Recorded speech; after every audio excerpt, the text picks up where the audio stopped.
नमस्कार। कल के वीडियो में हमने देखा था कि नगर की समस्याएं क्या हैं, उसके कारण क्या हैं और उसका समाधान कैसे हम कर सकते हैं। इसी के अंतर्गत आज हम देखेंगे कि गांव तथा नगर में अंतर क्या है।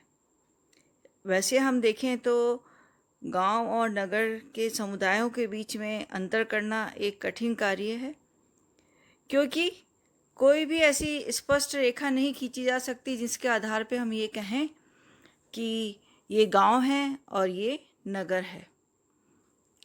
मैकाइवर और पेज कहते हैं कि सबसे बड़ी यानी तुलना करने में सबसे बड़ी रूप से तीन प्रमुख कठिनाइयाँ पेश होती हैं, जिसमें पहला ये है कि गांव तथा नगर में का अंतर केवल मात्र का ही होता है। यानी कोई भी व्यक्ति गांव तथा नगर की सीमाओं में निश्चित भेद नहीं कर पाता। तुलना करने की दूसरी कठिनाई हम देखें तो हम देखेंगे कि विभिन्न प्रकार का वातावरण नगरों में पाया जाता है और नगरों में इतनी अधिक विजातीयता होती है कि नगरों की विशेषताएं निर्धारित करना एक कठिन कार्य हो जाता है। अगर हम तुलना की दृष्टि से तीसरी कठिनाई देखें तो एक बहुत बड़ा ये भी कारण है कि गांव तथा नगर का परिवर्तनशील स्वभाव। तो हम देखेंगे कि इन कठिनाइयों के बावजूद भी हम कुछ बिंदुओं को आधार पर हम गांव तथा नगर में अंतर देख सकते हैं। पहला हम देखते हैं व्यवसाय या ऑक्यूपेशन। व्यवसाय यानी हम जैसा सभी को विदित है कि गांव का जो व्यवसाय है वो कृषि व्यवसाय है। जो परिवार होते हैं वो सभी कृषि के कार्य में लगे होते हैं। लेकिन नगरों में व्यवसायों की भिन्नता होती है। नगरों में एक ही परिवार के सदस्य अलग अलग तरह का कार्य करते हैं। तो हम मुख्य रूप से ये कहते हैं कि व्यवसाय के आधार पर हम देखें तो गांव और नगर में हम ये अंतर कर सकते हैं कि गांव में जो व्यक्ति है वो अधिकतर एक ही तरह के व्यवसाय में लगे होते हैं, लेकिन नगरों में अलग अलग तरह का व्यवसाय परिवार के सदस्य करते हैं। फिर हम देखेंगे प्रकृति के साथ संबंध या रिलेशनशिप टू नेचर, यानी जो प्रकृति के साथ संबंध है। ग्रामवासी जो हैं वो बिल्कुल प्रकृति के करीब हैं, क्योंकि उनका बिल्कुल करीबी क्योंकि गांव का जो वातावरण है वो बिल्कुल प्राकृतिक होता है। उसमें कहीं भी हम देखें कि किसी भी तरह का प्रकृति से छेड़छाड़ नहीं की जाती, और जो उनके जो कार्य हैं यानी जो उनका कृषि व्यवसाय है वो भी प्राकृतिक साधनों पर ही आश्रित होता है। लेकिन नगर में हम देखें कि नगरों में प्रकृति से थोड़ा सा दूर रखा गया है और कृत्रिम वातावरण को प्रधानता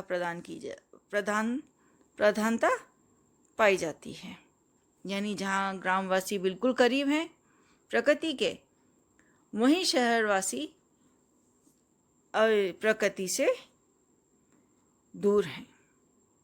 यानी वहाँ कृत्रिमता का वातावरण अधिक महत्व दिया जाता है, यानी उसी वातावरण में रहते हैं। जैसे गांव में जहाँ ठंडी हवाएं हैं, वहीं शहरों में कूलर और एसी का सहारा लिया जाता है। नेक्स्ट हम देखें समुदाय का आकार, साइज ऑफ कम्युनिटी की, क्योंकि गांव में जो सदस्यों की संख्या है वो कम होती है या सीमित होती है। यानी जो गांव में लोग होते हैं वो कम होते हैं और छोटे आकार में होते हैं, तो वो लोग आपस में एक दूसरे को प्रत्यक्ष तथा व्यक्तिगत उनके संबंध होते हैं। लेकिन नगर का आकार बड़ा होता है तथा सभी सदस्यों में प्रत्यक्ष संबंध बनाना संभव नहीं होता है। नेक्स्ट हम देखते हैं जनसंख्या का घनत्व, कि गांव में जैसा हम जानते ही हैं कि शहरों की अपेक्षा या नगरों की अपेक्षा गांव में जो जनसंख्या होती है वो कम होती है। और जो विस्तृत खेतों के कारण हम देखें, बहुत बड़े बड़े खेत होते हैं, खेतों में जनसंख्या का घनत्व बहुत कम पाया जाता है। इससे हम देखेंगे कि नगरों में जनसंख्या का घनत्व अधिक पाया जाता है और इसी कारण नगरों में स्थान कम होने के कारण आवास की समस्या बहुत अधिक पाई जाती है। अब हम नेक्स्ट पॉइंट पर आते हैं कि सजातीयता तथा विजातीयता, यानी कि गांव के सदस्यों का व्यवसाय एक सा होता है। उनका हम देखें कि जो जीवन पद्धति है वो लगभग एक सी होती है, जैसे उनका रहन सहन, उनका खान पान, उनके रीति रिवाज, यहाँ तक कि उनके विचारों में भी समानता पाई जाती है। लेकिन नगर में रहन सहन, खान पान, रीति रिवाज, इनमें काफ़ी अंतर होता है।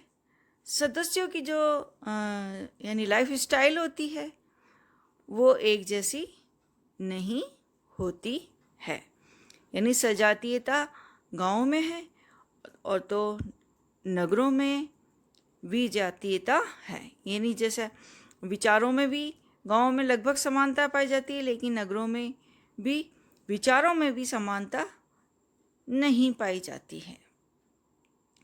नेक्स्ट हम देखेंगे सामाजिक स्तरीकरण तथा विभिन्नीकरण, कि गांव में हम देखें कि आयु और लिंग के आधार पर विभिन्नीकरण बहुत ही कम होता है।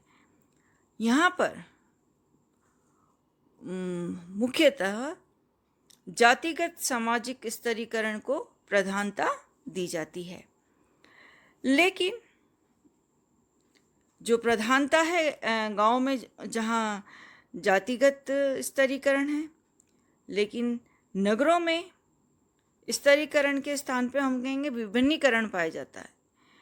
इसमें स्तरीकरण का आधार केवल जाति ना होकर वर्ग भी होता है, कि जहाँ गांव में हम देखते हैं कि स्तरीकरण का आधार है वो जो प्रधानता है वो जाति की है, लेकिन गांव में जाति न होकर वर्ग को ज़्यादा प्राथमिकता दी जाती है। नेक्स्ट पॉइंट हम देखेंगे सोशल मोबिलिटी, सामाजिक गतिशीलता, कि गांव के सदस्यों में जो सामाजिक गतिशीलता है वो बहुत कम पाई जाती है, क्योंकि उनका व्यवसाय और सामाजिक जीवन एक होने के कारण गतिशीलता की ज़्यादा संभावना उनमें नहीं होती है। यहाँ हम देखेंगे कि व्यक्ति की जो परिस्थिति है, जो स्टेटस है, वो प्रदत्त आधार है। प्रदत्त आधार यानी जो हमें प्रदान की जाती है, जैसे हमें मिलता है हमारे यहाँ परिवार, जो हमें मिलता है, हमारी जाति जो होती है, उसी पर यहाँ व्यक्ति की परिस्थिति निर्धारित होती है। लेकिन इसकी अपेक्षा हम देखेंगे कि शहरों में सामाजिक और व्यावसायिक गतिशीलता अधिक पाई जाती है, क्योंकि यहाँ जो व्यक्ति का स्टेटस है वो अर्जित गुणों के आधार पर नहीं, अर्जित गुणों के आधार पर ही उसको अपनी परिस्थिति प्राप्त होती है। प्रदत्त गुणों के आधार पर परिस्थिति प्राप्त नहीं होती है या उसका आधार नहीं होता है। जैसे गांव में जो परिस्थिति है वो प्रदत्त आधार पे है और शहरों में जो परिस्थिति है वो उसका आधार अर्जित है। नेक्स्ट हम देखते हैं सामाजिक अंतरक्रियाओं की व्यवस्था, क्योंकि गांव का जो क्षेत्र है वो बहुत सीमित है और सीमित होने के कारण अंतरक्रियाओं का क्षेत्र भी सीमित हो जाता है। लेकिन नगर में, क्योंकि नगर का क्षेत्र भी बड़ा है, नगर में लोग भी बहुत हैं, तो नगर में व्यक्तियों में संपर्क अधिक है, इसलिए जो इंटरेक्शन है या सिस्टम ऑफ सोशल इंटरेक्शन है वो अधिक विस्तृत रूप से होता है। नेक्स्ट है प्राथमिक और द्वैतिक संबंध, यानी प्राथमिक संबंध और द्वैतिक संबंध, जहाँ हम देखते हैं कि गांव में प्राथमिक संबंधों की प्रधानता है, क्योंकि लोगों का जो आकार है, यानी लोगों का जो एरिया है, गांव का जो एरिया है वो छोटा होता है और अधिकतर लोग सब एक दूसरे को जानते हैं। तो संबंधों में सहजता है, सहयोग है और संबंध स्वयं साध्य होते हैं, यानी किसी विशेष उद्देश्य की पूर्ति के लिए नहीं स्थापित किए जाते।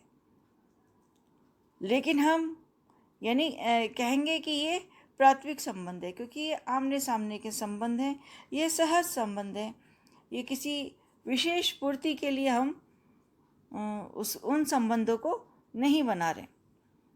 लेकिन हम शहरों में देखें या नगरों में देखें, क्योंकि जो एरिया है वो बहुत ब्रॉड है, बहुत विस्तृत है, और नगर में प्राथमिक संबंधों की अपेक्षा द्वैतिक संबंध पाए जाते हैं।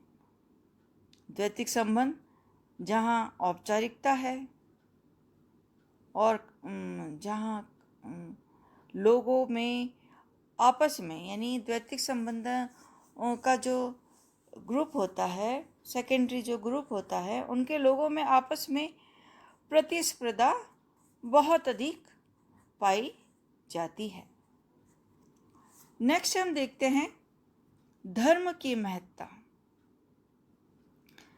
यानी जो इम्पोर्टेंस है रिलीजन की, वो गांव में हम देखें तो बहुत अधिक और महत्वपूर्ण स्थान है, और उनके जीवन का पूरा पहलू, यानी पूरा जो जीवन की जो जीने की जो कला है, जीने की जो पद्धति है, वो सब में हम धार्मिक विचारों की प्रभुता उनमें स्पष्ट रूप से हम देख सकते हैं। लेकिन नगरों में धर्म की महत्ता कम होती जा रही है।